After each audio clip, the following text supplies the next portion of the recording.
All right, I'm Scott. I'm here with Post Fly. We're going to be talking a little bit more about some advanced streamer techniques.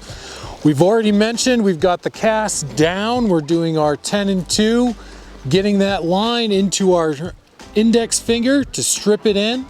What we're going to talk about now is kind of varying up those strips, trying to agitate the fish, get them to strike. So what I like to do right off the bat, usually when I get my casts out there, I start off with a pretty quick strip. I'm doing probably 6 to 12 inches, following it with that rod tip as it goes across the current.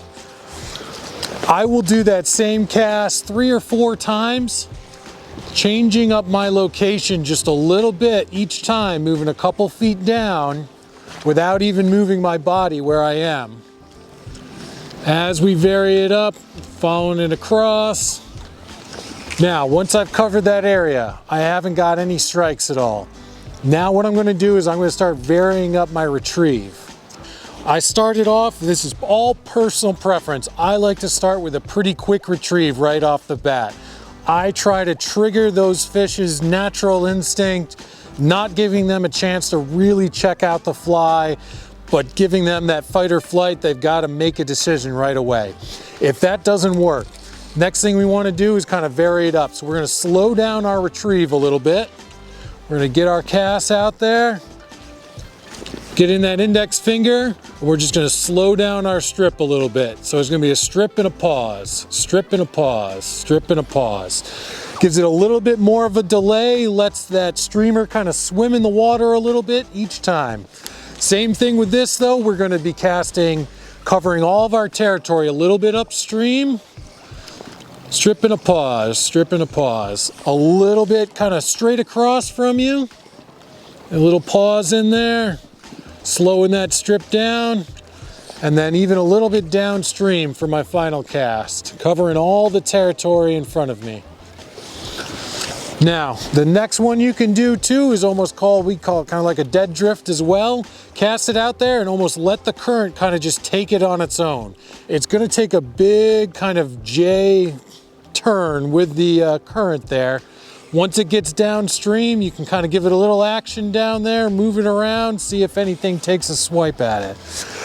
Same thing, I'll do it again out here. We're kind of just doing a kind of a dead drift, letting the current take it, keeping that pressure on the line. It'll start to swing around and cut across the current downstream from us. Once it gets down there, we can do a couple strips back upstream. Nothing there, pick up and cast again. While we're doing this, we're always changing our direction. We're changing where we're casting, just covering as much territory as possible. Keeping that rod tip nice and low. What that's doing is keeping that fly down in the water. We're imitating here smaller fish, smaller bait fish. Sometimes with some streamers too, we're also imitating crayfish that might be a little bit deeper. Now, one thing that will help us get a little bit deeper, and we'll use these in some situations, is either a sink tip or sinking line. What I have on right now is straight sinking line.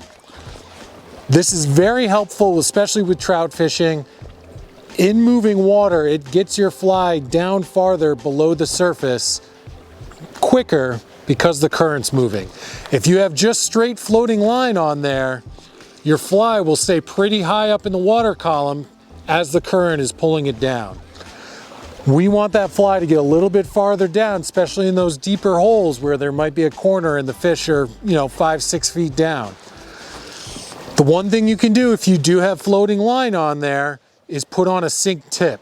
So a sink tip is a bunch of line, usually 10 or 15 feet long. It'll attach right to your floating line, and then we'll put our leader on after that. And what that gives you is a couple feet of sinking line on there without having to have a completely different reel and line on there, completely different spool.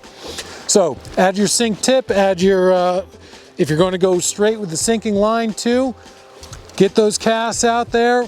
Remember, with streamer fishing, we're covering as much territory as possible with this. Vary up your retrieves, change it up each time. The amount of fish that are down there you never know what's going to really trigger those fish. Especially when it comes to trout, I mentioned before, they're very territorial. A lot of times they could be swiping just to get the fish out of the way, but at the same time, a fish is a larger calorie intake for a trout than a tiny little insect. So a lot of times they'll be very aggressive and they'll go after it. It's another good point to make too, when we're streamer fishing, compared to nymphing and with dry flies, we use a little bit thicker tippet on there. A lot of times these fish, when they do strike a streamer, they strike very aggressively. If you have 5, 6X on there, it's a good chance you might lose that fish. So I usually put about 3X on there. It's a little thicker line, a little stronger, ready for whenever those trout might attack the fish.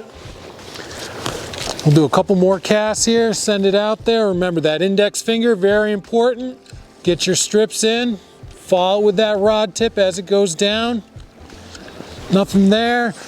Another thing you can do to get a little bit deeper in the water, even with a sink tip or with your full sinking line, is you can kind of get that rod tip right down into the water as you strip it across. Give you a couple extra feet. It'll also really help in heavier, faster moving water. A lot of times, even with that sinking line on there, if you've got a strong current here, that fly won't get very deep into the water column. So if you need to, you can kind of stick that rod tip a little bit farther down into the water, give yourself a couple more inches there depth. These are a couple of the techniques you can use while you're streamer fishing. As I mentioned, vary it up, try different stuff, different retrieves. Next time you're on the water, have a blast.